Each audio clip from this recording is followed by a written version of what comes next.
Hello. Something that's become a lovely tradition is that every year former President Barack Obama posts a summer reading list of books that he's recently read and enjoyed and appreciated. And just a couple days ago, he posted his list for 2025.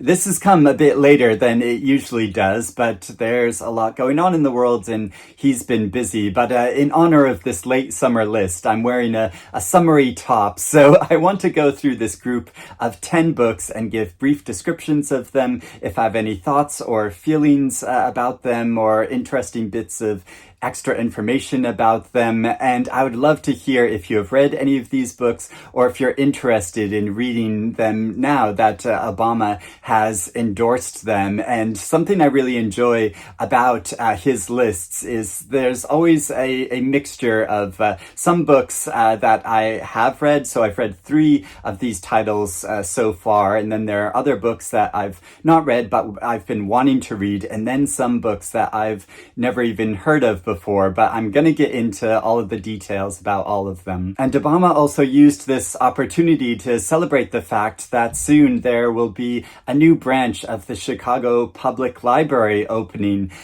Imagine a president being excited about a library space opening where people can read and think and communities can come together.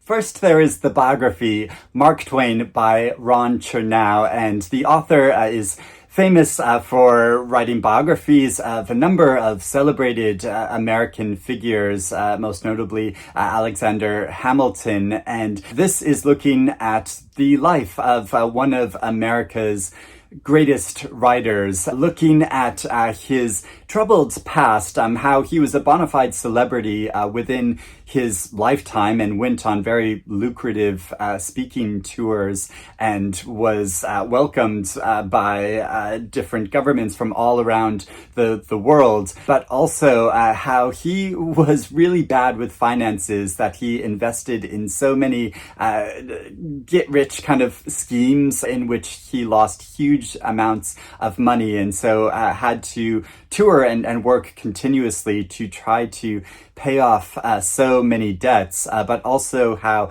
he wrestled a lot with illnesses in his family and which really affected his life. But also this biography looks at the legacy of his work, and specifically the troubled fact that Huckleberry Finn contains so many uses of the N-word that for modern educators it makes it really difficult to know how to present this one of America's greatest and most famous novels. And so looking at the legacy of that and Mark Twain's own relationship to race. And now this is a very, very big book. I've been wanting to get to it because my father has read it and read a lot of books by this author. So I am really keen to get to it, but it's just finding the time to do so. Next, I was so excited to see that Obama endorsed one of my favorite books that I've read this year. It's an absolutely extraordinary novel, The Book of Records by Madeline Thien. And this story it's primarily about migration and the process of how people have been forced to be in transit through different periods of history. And specifically, it focuses on a father and daughter who were forced to leave their native city, and they take up residence in what is supposed to be a temporary space for migrants, but they end up spending an extended period of time there, and it's about their connections they form with neighbors of theirs, and some books, some few scant, precious books that the girl has taken along with her, the only books that they were only able to bring with them in their haste to leave, and which she pores over. And these are books about the lives of philosophers and thinkers and writers from history, of 3 different ones. And How I like to describe this is kind of, that game of if you could invite any writers, living or dead, to a dinner party, who would you bring? And these are the three writers that Madeline Thien chooses to bring to the dinner table to show the overlap and mixtures of their stories, even though they lived in very different periods, very different corners of the world, but how there were similarities in their experience and how this is part of the ongoing human experience of history and what this says about our lives. And I had the incredible pleasure of meeting Madeline Thien recently at the Edinburgh Book Festival, and I made a whole vlog about that. So I'll put a link to that down in the description below if you want to watch that. But I also made a whole video going on and on and on about this book because there's so much to say about it. It's such a stunning, beautiful, profound, moving, and meditative book. It is quite complex. There are so many layers to it, but to really absorb yourself in it, I think it is such a worthwhile experience. And also Obama posted some brief commentary about all of the books he posted about. And so for this novel, he wrote, it's a bit difficult to read his handwriting, but I think he says it's a beautiful fable about migration, memory, and the struggle to recognize our common humanity. And I absolutely agree. Abundance by Ezra Klein and Derek Thompson. This nonfiction book seems to take a really interesting perspective in that, as I understand it, Republicans traditionally are against regulation, whereas liberals often are arguing more for it, whereas the authors of this book are liberals who are making the case that over-regulation is hampering our ability to progress into the future and utilize the technologies that we have to achieve our full potential. And so I think they're kind of playing the devil's advocate as far as I can tell, and making a certain case in this way. I have read some criticism of this book that they are kind of pointing out a lot of things that they find wrong with this regulation, but aren't offering steps of what they think should remain and what is working effectively. And but if you take the case of the recent pandemic and how government, when it was working at its best, was able to push forward the vaccines that were necessary to protect the majority of the population. And so considering how government can be harnessed in this way, when often it seems the workings of politics create stumbling blocks for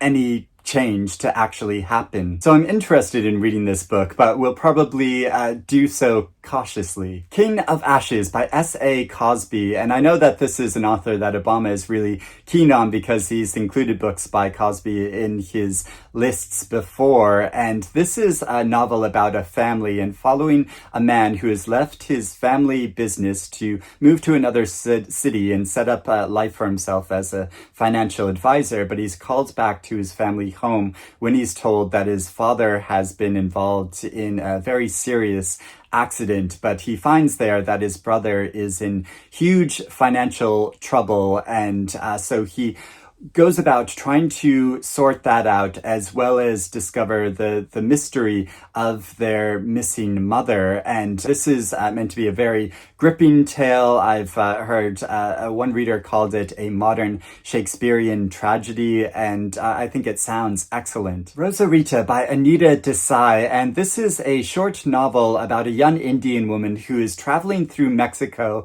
and she comes across an individual who claims to have known her mother and says that her mother also traveled through Mexico and studied art there. But as far as this young woman knows, her mother never did this. So it's about uncovering this history about her mother's past and discovering things about her own life. And I've not read this book yet, but I'm so keen to now because just recently I read Anita Desai's daughter's, Kieran Desai's giant new novel, The Loneliness of Sonia and Sunny, and a portion of this novel takes place in Mexico as well, and so I'm so keen to see about the connection of themes and ideas that mother and daughter writers explore in their different fictions. Although luckily Anita Desai's novel is much shorter than this giant tomb of a new book. Tomb. I think I meant tome just then, although you might feel like you're enclosed in a tomb because this novel is so long. The Buffalo Hunter by Stephen Graham Jones. This is both a historical novel and a literary horror story because in the year 2012, a diary is found concealed within a wall from a century ago when a Lutheran pastor transcribed his interviews with a Blackfoot Indian named Good Stab, who was out on a mission for revenge because of crimes which occurred where the American army massacred over 200 Native Americans. This is meant to be a very tense and atmospheric tale, and that creates such a strong sense of dread, and I've heard such amazing things about it. I'm really looking forward to reading it. A Marriage at Sea by Sophie Elmhirst. Now, when I first saw this book, I thought, I've read something by Sophie Elmhirst before, but then I realized that this is the exact same book because in the US, it was published under the title A Marriage at Sea, but here in the UK, it was published under the title Maurice and Madeline because this story follows the real true tale of this couple, Maurice and Madeline, who were a couple in England who in the 1970s, they felt like they didn't really fit into society, sort of normal society. And really, Maurice, he wanted to spend his life sailing around the world, and his wife Madeline wanted to join him in this. So in 1972, they set out for this kind of round the world journey, and while they were in the Pacific, their relatively small boat was hit by a whale, and it crashed their boat. They were in the middle of the ocean. They had to scramble to get what belongings they could together to just stay in a small dinghy, and they managed to stay alive at sea for 4 months, which in the middle of the Pacific, without many resources at all. This is an incredible feat that they survived. And so it recounts this very dramatic journey of theirs, but also how they had such a special connection with each other. And this was part of the reason that they were able to survive for so long at sea. And it also recounts their story going forward afterwards, how they were able to amass funds together by going on tours talking about their harrowing journey in order to make another boat and go back out to sea again. You wouldn't think they would want to do that after the experience that they went through, but they did. And so I found this book so gripping and fascinating, and it's a really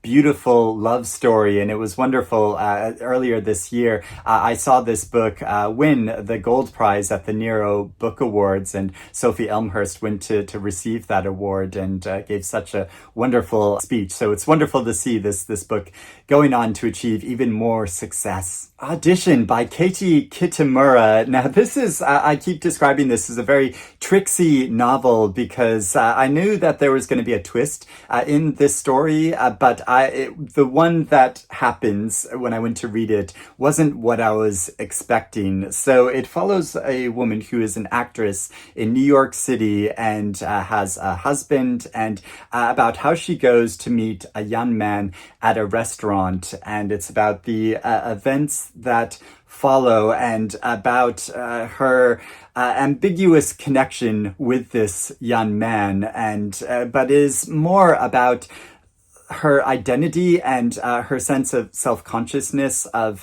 the way that she presents herself, the way that others perceive her. There's so much in it about relationships and the family unit, about the question of whether or not to have children, and our shifting connections to each other. Now, Obama, in his brief summary of this book, he says it's a quiet novel about the ways we hide our true selves from others and ourselves, which is such an interesting way to put it and think about this book, which, I hadn't really considered before. But I read this with my online book club, and there are so many different opinions about it. And the novel was self-consciously written in a way that you could have multiple interpretations about what this story means, and that is something that is so intriguing about it. Who is Government by Michael Lewis. Now, the author previously went to interview a number of employees for the government to find out about their jobs sort of behind the scenes that we weren't aware of, and he went on to commission a number of his favorite authors to also go on these journeys, interviewing a number of government employees from a whole range of different branches to see how our government actually works. And this is such a timely book because it looks at the real workings of government, especially in the wake of Doge kind of decimating so many jobs and areas of the government in ways that weren't fully understood at the time, and which are going to have continuing consequences in the years to come. So this feels like a very timely and important book that I'm looking forward to reading. And finally, there is the nonfiction book, The Sirens Call by Chris Hayes, which is an examination of our relationship to technology and how the technology in our computers and in our pockets are relentlessly calling for our attention, as if they were sirens, so that at so many moments in the day, whenever there's a sort of spare moment, I find myself compulsively reaching for my phone to have a look at different apps and what's going on in the world. And I know this affects so many people. So it's looking at the workings of this, how this affects our children, the way that so many companies have designed the technology to work in this way and to manipulate upon our instincts. And so he writes in this book, now our deepest neurological structures, human evolutionary inheritances, and social impulses are in a habitat designed to prey upon, to cultivate, distort, or destroy that which most fundamentally makes us human. And so this book is attempting to allow us to reorientate our relationship to these technologies. So again, feels like a very timely book and a really interesting one that I would be keen to read. So I am looking forward to reading some more of these books. And as I said, I would love to hear if you have read any of them, what you think about them, or if you're interested in reading them now. But I hope you're doing well and reading good things, and I'll speak to you again soon. Bye-bye.